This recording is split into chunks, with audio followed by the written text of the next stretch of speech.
My name is Sarah Stern, and I'm the founder and president of the Endowment for Middle East Truth, or EMET, and it's my profound pleasure to welcome you here to one of our Dr. Miriam and Sheldon Adelson Policy Seminar Series. In less than a week from now, the United States, along with the P5+1 nations, might very well be signing a nuclear agreement with the Islamic Republic of Iran. According to Fars, the Iranian news agency, on February 5th, Mohammad Reza Najdi, the commander of the Basij, which is an offshoot of the Iranian Revolutionary Guard Corps, claimed that the Americans are begging us for a deal at the negotiating table. Najdi added that, quote, the Americans are negotiating from a position of weakness. As recently as March 12th, Iranian President Hassan Rouhani called negotiations with the United States an act of jihad. And on January 14th, 2014, after signing the Joint Plan of Action in Geneva, Iranian President Hassan Rouhani tweeted, "Our relationship with the world is based on Iran's national interests. In Geneva, SIC agreement, world powers surrendered to Iran nation's sick will."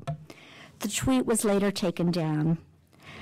Ladies and gentlemen, I am very afraid that the United States of America is about to be had. And we are being had by a ruthless, theocratic, messianic regime who routinely hangs gays, tortures, imprisons, and executes dissidents and religious minorities, and which in 2014 alone executed 753 people, the largest amount in 12 years. As the great Soviet dissident Andrei Sakharov once remarked, if you want to really know a country's foreign policy, look at the way they treat their dissident population. We watch how Iran is increasing its suffocating grip in Yemen, in Iraq, in Lebanon, and in Syria. We all know that Iran has been the largest world sponsor of terrorism and has its tentacles everywhere, even in this hemisphere. Yet, why did James Clapper, the Director of National Intelligence, suddenly remove Iran and Hezbollah this week from its list of threats to the United States? What is in store for America, the region, our Sunni Arab allies, for Israel and the rest of the world? We can all well remember when President Obama was running for election in 2008, and he spoke at the AIPAC Policy Conference saying, "Israel, we have your back. All options, including the military option, are on the table." What happened to all these options? Recently, it appears that President Obama has certainly forgotten that campaign promise, and he appears to have warmer feelings for the mullahs in the Islamic Republic of Iran than he does for the prime minister of the one democratic state in the Middle East, Israel, which, face it, is an island of intelligence sharing, military cooperation, regional stability, moral civility, and much-needed sanity in an increasingly radicalized, Islamicized, and brutalized Middle East. Why has the president acted with such trumped-up, manufactured hostility when Israeli Prime Minister Benjamin Netanyahu came to address the United States Congress about his concerns over an Iranian nuclear bomb? Here to answer these questions is a man who needs no introduction, Ambassador John Bolton. Ambassador Bolton served as U.S. representative to the United Nations under George W. Bush, and had served as Undersecretary of State for Arms Control and International Security, and has been a staunch defender of America and of human rights. If I were to read you his bio of all of his accomplishments, it would probably take up the rest of the week. Suffice it to say, or it's too late in the week, the rest of the month. Suffice it to say that if you are proud of anything that the United States has done within the last 2 decades, chances are Ambassador John Bolton's fingerprints were behind it. Without further ado, it's my profound pleasure to introduce you to Ambassador John Bolton.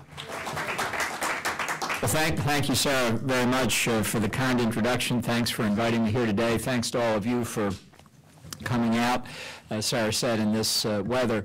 This really is a very, very important moment for U.S. foreign policy, national security, for Israel, for our friends in the Arab world, and really globally. And I want to talk in some detail about the specifics of what's been negotiated and what we can expect in the deal. Contrary to what Secretary of State Kerry has been saying, you know, the deal's not final, so you don't know what's in it. We know a good deal of what's in it because the administration has consistently leaked out the parts that they think are favorable to them. You can imagine what's in the parts they haven't leaked out.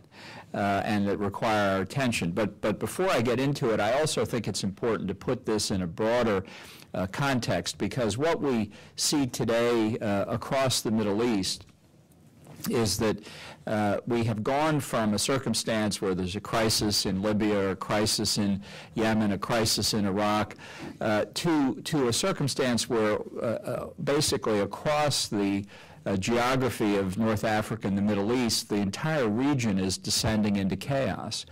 We are seeing the post-World War I, post-Ottoman Empire settlement disappearing. We're seeing the post-colonial structure of nations that was set up as the imperial powers withdrew. We see that collapsing. We see the emergence of terrorist forces and their state sponsors that are literally creating new states, in the case of ISIS, even as we speak, and other states that have disintegrated to the point that I don't think they can be put back together, certainly not in their previous form. So it's in this descent into chaos that the threat of the Iranian nuclear weapons program has to be understood as an even broader threat for Israel, certainly an existential threat, if that phrase has any meaning at all, but also because of this confluence of forces that are, I think, risking bringing us the perfect storm of terrorist groups in possession of nuclear weapons. Now, that can happen in other ways as well. Our policy across the globe has created to disintegration far more extensive than just in the Middle East. In Afghanistan and Pakistan, we worry that the withdrawal of American forces could bring Taliban and al-Qaeda back to power in Afghanistan, which could in turn further undermine the government in Pakistan. And if Taliban or other radicals there took control, they'd have access to Pakistan's entire arsenal of nuclear weapons.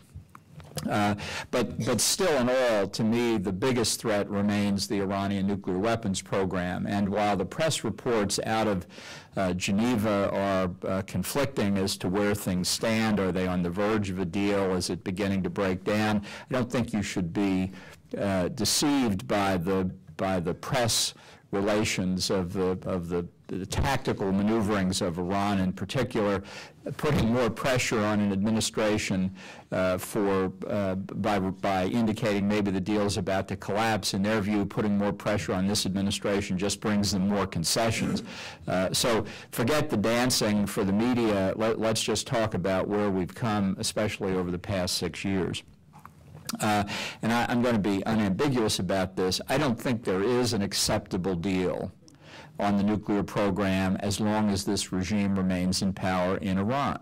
They have been committed. They have been committed for 30 years to achieve the objective of deliverable nuclear weapons. They're not going to stop until they get to that objective. They're certainly prepared, as they have repeatedly over the last 15 years, to make temporary, easily reversible concessions, sometimes because they had no choice, as when they encountered significant technical difficulties in the program and moratoria or suspensions of activity were required anyway while they fixed or addressed the problems they had encountered, or as they've agreed to in the joint plan of action going back a year and a half where they wanted relief from the economic sanctions. It's a mistake, though, to think that any of these tactics over a 15-year period where I've followed it intimately, first in the government and then as a private citizen, that these tactics represent anything other than temporary adjustments to an external reality. The administration argues that the sanctions work, that the regime was brought to the table. Well, sure, it's come to the table to get relief from the economic sanctions. Who wouldn't want relief from the economic sanctions? But what it's not prepared to do is give up its nuclear ambitions. And indeed, even General Clapper, who has his problems, as Sarah said, and I'll come back to that in a minute, testified in an open session of Congress last year that all of the sanctions over a 15-year period had failed to dent the nuclear weapons program. Did they have an economic impact on Iran? Yes, they did. But did they slow down the nuclear and ballistic missile programs? No, not according even to the Obama administration's Director of National Intelligence.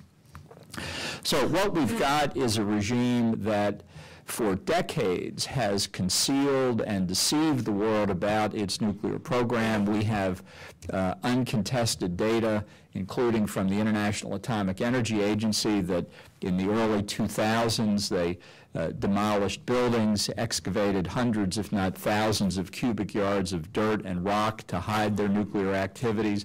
They've barred the IAEA repeatedly from sensitive sites and are still doing so today. This is a regime whose word cannot be trusted.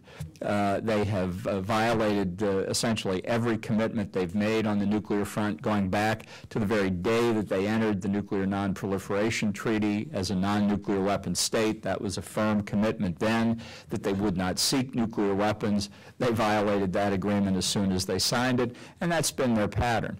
So they have made commitments that they haven't followed through on. They've concealed information that would reveal the truth about their nuclear weapons program over a sustained period of time, and they're expert at negotiating with, especially with the United States. We're a very impatient people. We like to get deals done. We actually think when you negotiate a deal that's the end of it. Whereas the Iranians know the minute they sign this deal, not only will they violate it, they'll just begin negotiating again about the terms of their violations. They might pause for a day or two, but this is just a point in a long negotiation. It's not the end of the road, as we tend to think. So let's look now at what we know about the deal and what it means.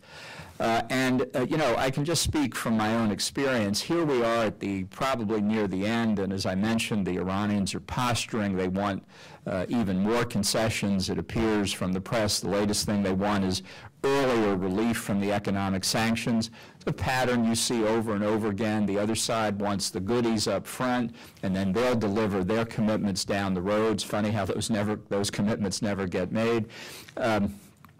But the fact is the approach that they have taken here is one that has brought us an enormous distance from the position where the Europeans and the Americans began over a dozen years ago. And that's the point I wanted to make about negotiation. Here at the end you say, well, do you lift the sanctions when we sign the deal, or do you lift it 90 days later? It really doesn't make that much difference. How can it hurt? Let's not lose the deal over something so small. So at the end, each further concession looks small. And you say, how, as a matter of great principle and American national interest, can you justify losing a deal over 90 days? Can that be important? Well, if you look at where you started compared to where you are, which is the only metric that makes sense, you can see how this deal simply gets worse and worse with each passing day. I thought back in 2002 and 2003, when I was in the Bush administration doing the arms control job, that the Europeans were mistaken in believing that they could negotiate something with Iran that would be satisfactory. But they launched in any event. The administration agreed with that. We tried to work with them. The Europeans, the British, the French, and the Germans, from the outset, said that they wouldn't negotiate with Iran and wouldn't agree to any deal without, as an absolute bare minimum, the elimination of all uranium enrichment activity and the elimination of all plutonium reprocessing activity. That is to say, they were arguing that if Iran wants the peaceful use of nuclear power to generate electricity for its domestic economy, that it had to give up both the front end and the back end of the nuclear fuel cycle, that they would have no domestic capability to enrich uranium, which could in turn be enriched further to get the concentration of the U-235 isotope up from reactor levels to weapons grade levels, nor would they have the capability at the back end of the nuclear fuel cycle to extract plutonium from the spent reactor fuel and fashion that into nuclear weapons. That was it. That was the standard.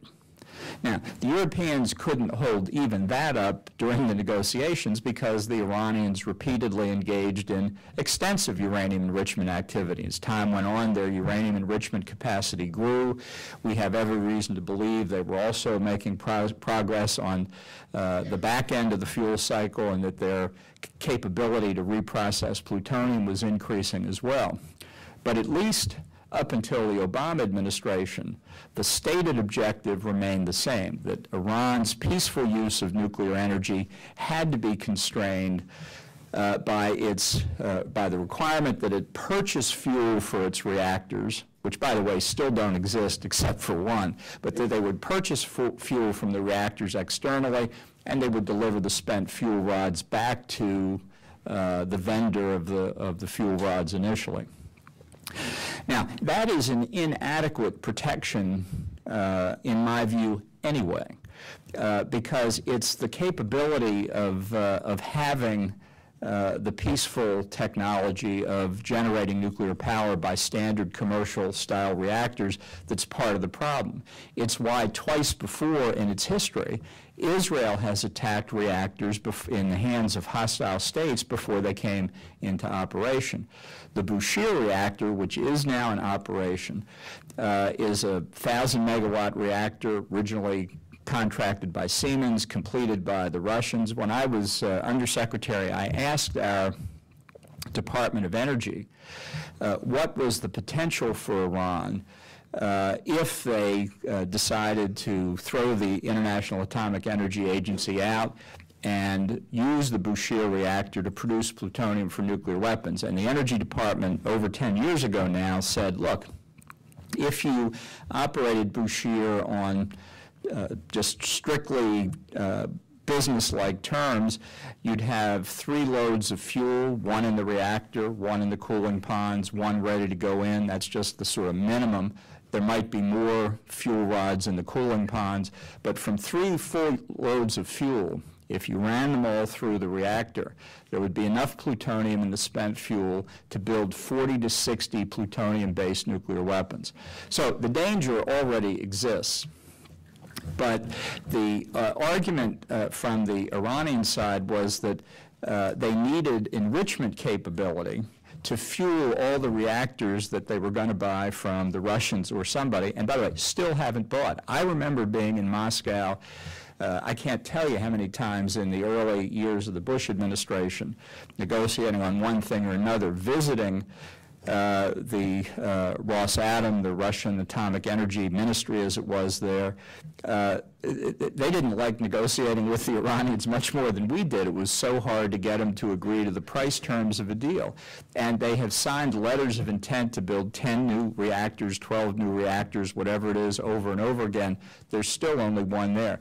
The Iranians, therefore, at this moment, have 0 need for uranium enrichment of any sort because there aren't any reactors other than Bushehr to put low-enriched uranium into, and the Russians have a full commitment for the life of the Bushehr reactor to supply the fuel for that and to take the fuel rods back. So all of this low-enriched uranium that they're building, even if they were to commit to send it to Russia at some point, is going to come back in the form of fuel rods. What you can fashion into fuel rods, you can unfashion from fuel rods. There's nothing magical about it. As with dealing with all nuclear materials, it's dangerous because of their radioactivity, their toxicity, and their corrosiveness. It's difficult to do technologically, but there's no secret to it. So the whole concept that you can allow Iran to have any uranium enrichment capability or any plutonium reprocessing capability, which is the centerpiece of the European arguments for close to 15 years, has been lost entirely. So now what we're down to is an argument about on the uranium enrichment side, will they have 6,000 centrifuges or 9,000 centrifuges or 12,000 centrifuges?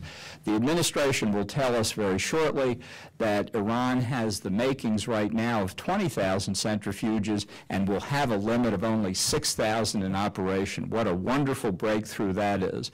Well, that is the sort of logic that must gladden the Iranians' hearts, because at this point there's no limitation on their ability to research more sophisticated centrifuge technology. The centrifuges that are largely in operation now are the earliest versions that they bought from A.Q. Khan, the great proliferation network chief executive that we uncovered and broke in the case of Libya. And if you installed later generation centrifuges, more sophisticated generations that can spin more rapidly and enrich the uranium therefore more quickly, you could have 6,000 centrifuges that would have double the capability of the first generation of reactors or more as the level of capability grows. And that does nothing to stop the idle 14,000 centrifuges from being turned on in a very short period of time.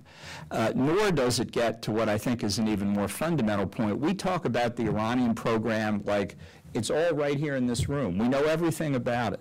Just a matter of changing the piping here or there, and everything's under control. That's the farthest thing from the truth. And really, as Americans, if we've learned anything in the past 15 years, it's that we ought to have a little humility about our intelligence capabilities. There are a lot of mountains in Iran and a lot of places to hide this stuff. And it's worse than that. It could well be that some of the most advanced work that Iran is doing is in another country.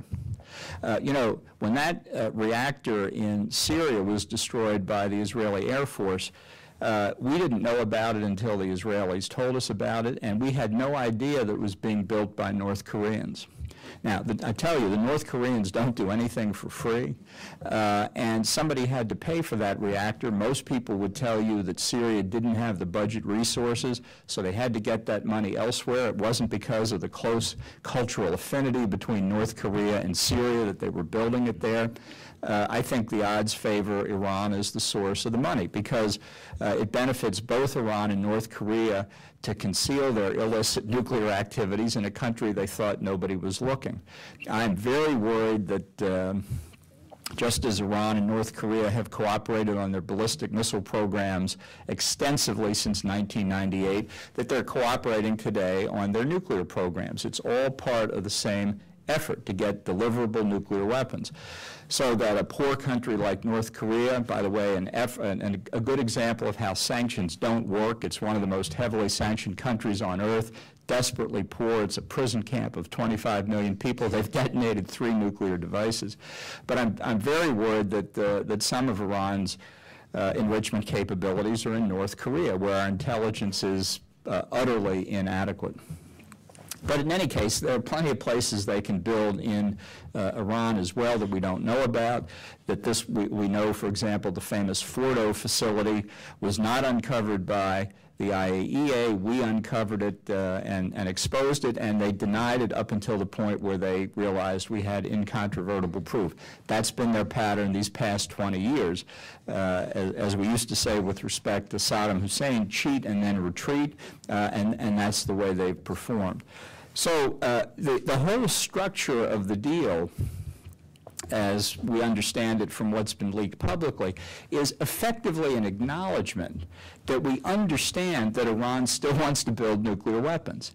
And the administration and the other permanent members of the Security Council are simply arguing that there are enough protections built in that will have a year's worth of notice that the violations have begun. So look at the deal as it stands before it's even signed. We say we can detect the violation we think is almost inevitable and we'll have a year to respond, nothing to worry about. And the Iranian side says we're not building nuclear weapons. I mean, they're in two different parallel universes. And this is the kind of lack of meeting of the minds that shows there's no deal here at all. There's political convenience going back and forth on both sides of it. And all of the mind-numbing technical detail that you will hear about how many centrifuges, what level of research, how the pipes have to be configured for the flow of the uranium hexafluoride through the centrifuges, is all detail that fundamentally cannot even, can't stop and can barely slow down an Iran or any other proliferator determined to enrich to weapons-grade levels of the U-235 isotope. And that's something that is just not going to go away. You can talk, for example, as the administration does endlessly, about the great success that we had in the interim agreement in blending down enriched uranium that was at the 20% U-235 level, and that threat has been removed. You know, the length of time that it takes to enrich to weapons grade is only about another third more than the length of time required to enrich to reactor grade. To put it differently, both in terms of time and energy, to get to 3 to 5% U-235 is 70% of the work you need to get to 90%. And that has to do from the physics of separation. It's a matter of electricity and power. I'm a lawyer, not a physicist. That's probably painfully obvious, but if you talk to a nuclear physicist, this really is rocket science of a sort. They understand that.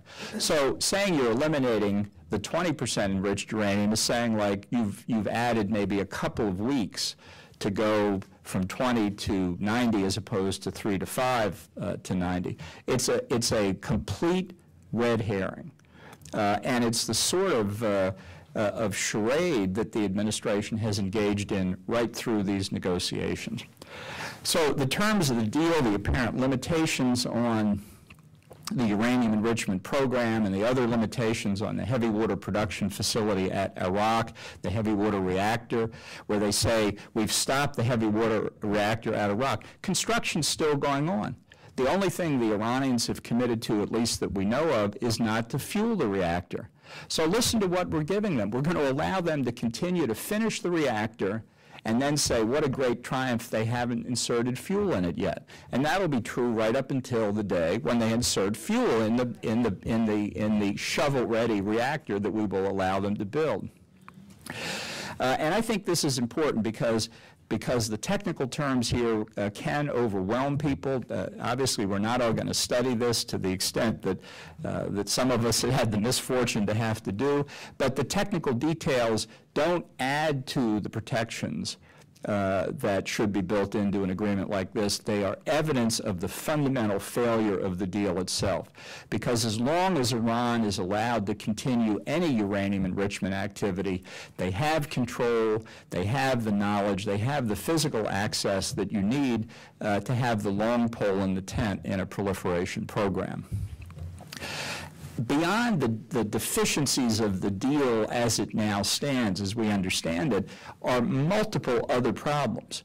And most important in the nuclear field is that there does not seem to be any effort to limit the Iranian weaponization activities.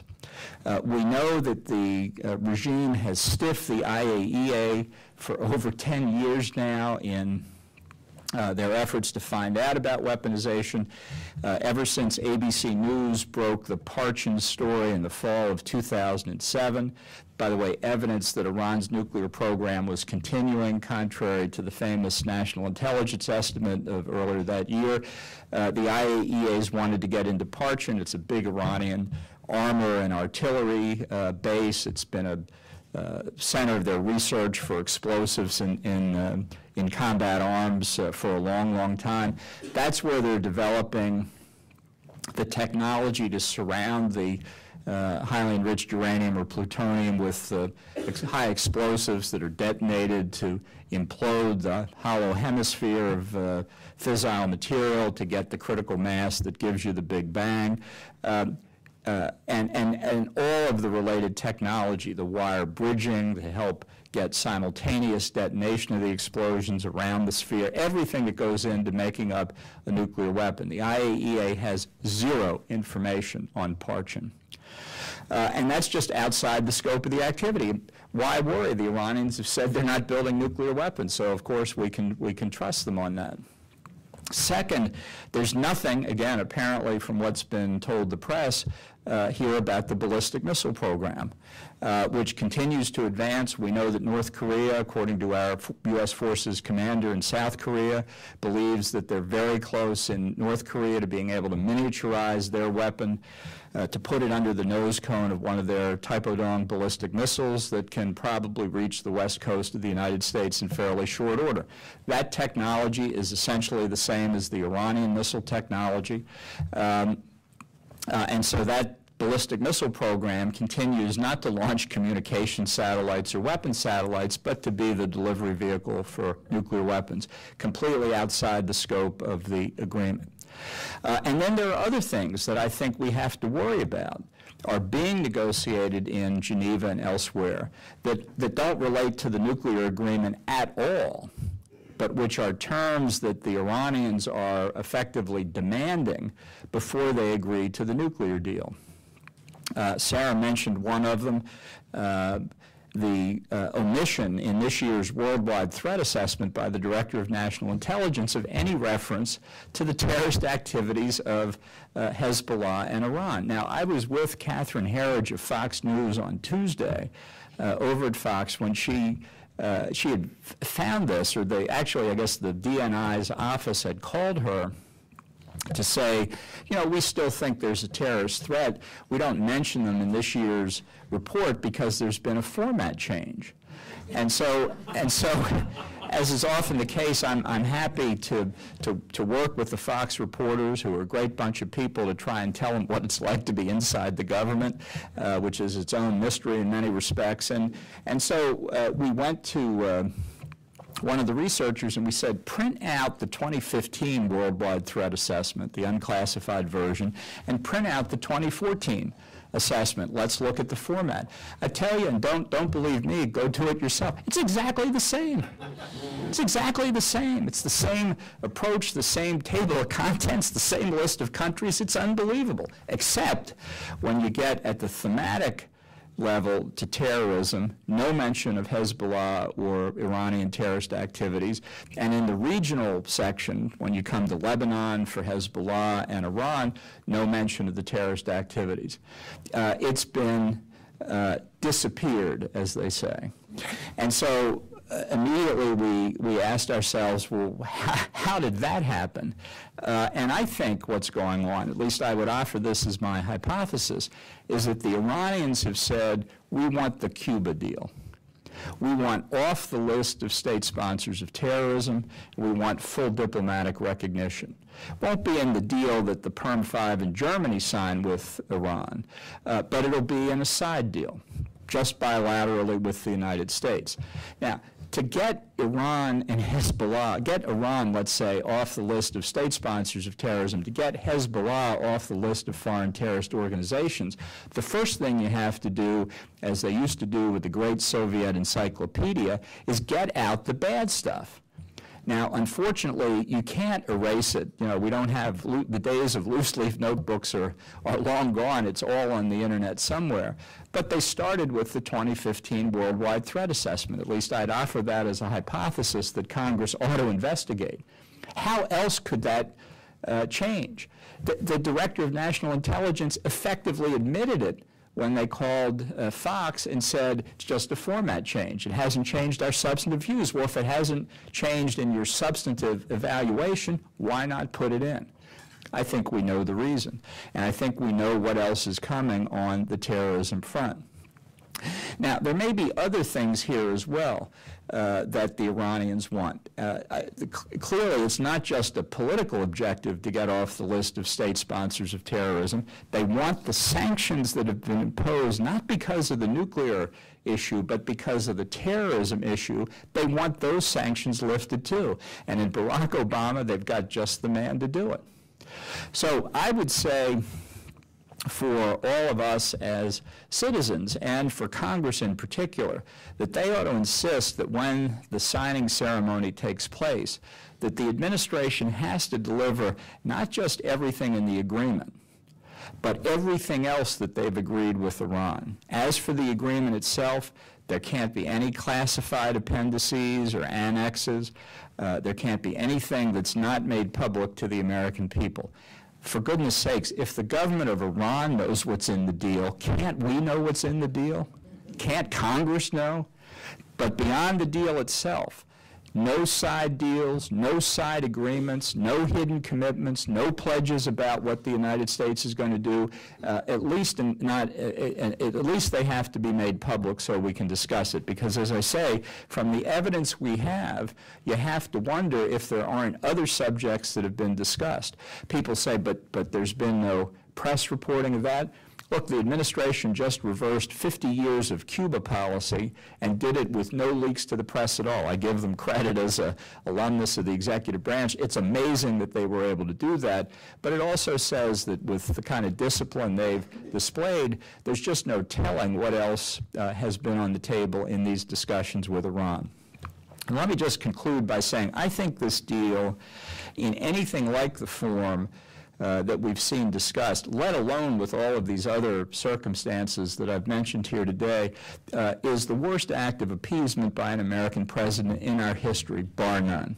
The nuclear threat is extraordinarily important to us, to Israel, to our friends around the world, not just through delivery by ballistic missiles, but by putting these devices into the hands of terrorists who can smuggle them across our border into the United States, who can put them on a tramp steamer to sail into any harbor in the world. And because of the gravity of the danger that they pose, it's not just an Iranian problem. I would argue that the past year and a half has actually the evident American disposition to surrender to Iranian demand after demand has actually accelerated the nuclear arms race in the Middle East. I used to think that once it was clear Iran had nuclear weapons, that would trigger the Saudis, the Egyptians, the Turks, and others to get nuclear weapons. I think it's already happened. I think they now see for the next 2 years at least the United States will do nothing. And so they're not going to wait for conclusive proof that Iran has nuclear weapons. They're not going to wait for a test or some other demonstration. They're moving now actively, and perhaps others are as well, to get what they need in place to get a nuclear weapons capability as quickly as they can, and hopefully from their point of view before Iran's goes completely operational. In the case of the Saudis, I think that probably means exercising the long-standing option they've had on the Pakistani arsenal. I don't know about Egypt and Turkey. They may feel they need to go the longer route. We've seen General al-Sisi already in Egypt negotiating with Russia for the acquisition of nuclear technology and reactors, another sign of the debacle of our foreign policy with respect to Egypt and the threat from the Muslim Brotherhood. I think the Turks will find their sources as well. We've seen the Saudi deal with South Korea. The United Arab Emirates years ago began its nuclear program. They started out by saying they didn't want the front end or the back end of the nuclear fuel cycle. I don't know that they're going to stick with that. We've heard from Prince al-Turki, the former head of Saudi intelligence, that he's going to want for Saudi Arabia whatever deal Iran gets. We have opened Pandora's box when it comes to proliferation in the Middle East, and I'm I'm desperately worried it's not just in the Middle East, it's going to be worldwide. So we don't have much time, we don't have much capability against a president determined to do something that he's able to negotiate. But whatever we can do to break the deal before it happens, I think we should do. I don't think we should be distracted by the White House emphasis on protocol. You know, did Tom Cotton use a dessert fork when he should have used a dinner fork? Was John Boehner in error for not calling the State Department a few hours before he did? Let's focus on what the real problem is, which is nuclear weapons in the hands of religious fanatics in Tehran. And if we can't stop the deal before it's signed, to do everything we can to take it off the rails afterward, because it really is the security of the United States and some of its closest friends and allies around the world that's at risk here. And it's a grave, grave risk indeed. So sorry for the bad news, but I just think it's important that I know everybody here is aware of it, but that we think about what we can do to prevent it from happening. Thank you very much for coming today.